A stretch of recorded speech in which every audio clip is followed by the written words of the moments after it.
Hey guys, how you doing? Welcome back to the channel. Today I have another review for you, and that is Ballad of a Small Player, the latest from director Edward Berger, starring Colin Farrell, Fala, Chen, Deanie Ip, Alex Jennings, and Tilda Swinton. And this follows Farrell's Lord Doyle as he goes around Macau to all these casinos trying to get himself out of debt, but somehow finding himself in more debt and excess and everything that you can think of. And so this was naturally one of my most anticipated movies of the year, especially considering that Conclave was my second favorite film of the year. I think the movie's a masterpiece. Honestly, one of my favorite movies of the decade so far.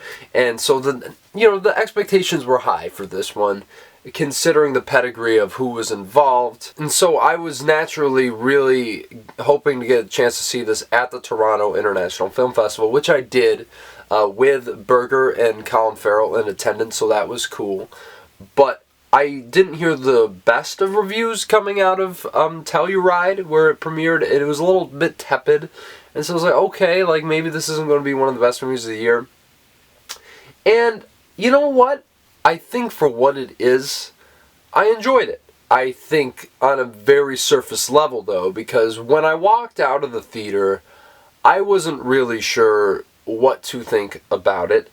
And, I had a good conversation afterwards about it, and I was like, okay, like, I can kind of see this, but something still wasn't clicking for me. And then when I saw all the reviews, I finally got it. And, not to be like, oh, you're basing your opinion around other people's reviews. No, I just think that I wasn't able to articulate at the time what the lack of emotional connectivity was for me fully loving that story. Because on paper, you got Colin Farrell as this very self-destructive guy with these really bad habits, and watching him is quite interesting, see what he's going to do next.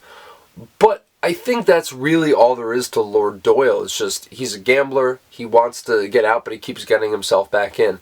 I don't really think that there's a whole lot to his character that really anchors him with much complexity, even though Colin Farrell is absolutely magnetic in this. Like, he is acting his ass off in this.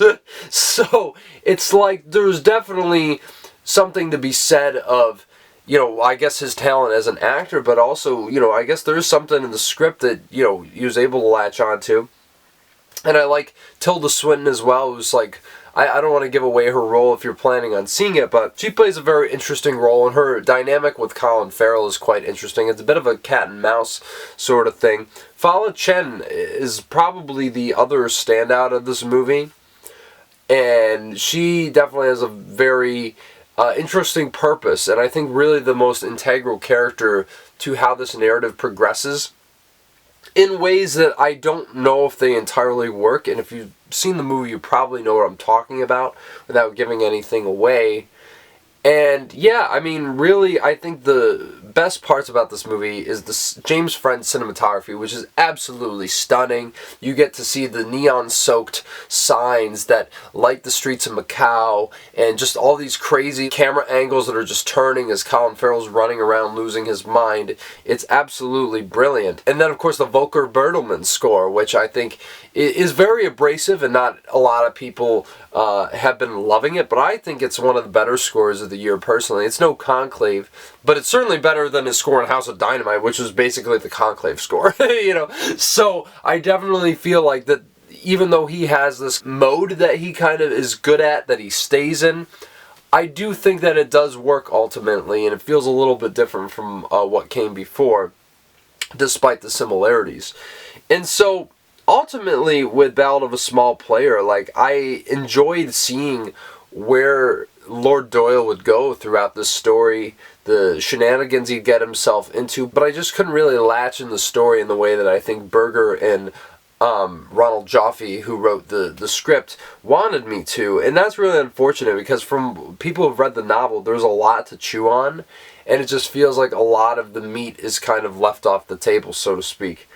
And yet again, though, it's a fun ride, I guess, if you're into that. I like the kind of high stakes nature of the narrative, but ultimately it just doesn't really have much depth to it. It's very surface level.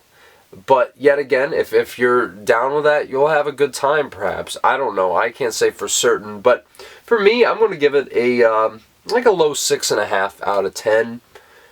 You know, it's a huge disappointment and letdown from his last movie. But even so, I do think the filmmaking is just absolutely off the charts. And so is Colin Farrell in this as well. So, you know, check it out if you want to. Definitely not a top priority. Even though it's one of my most anticipated movies of the year.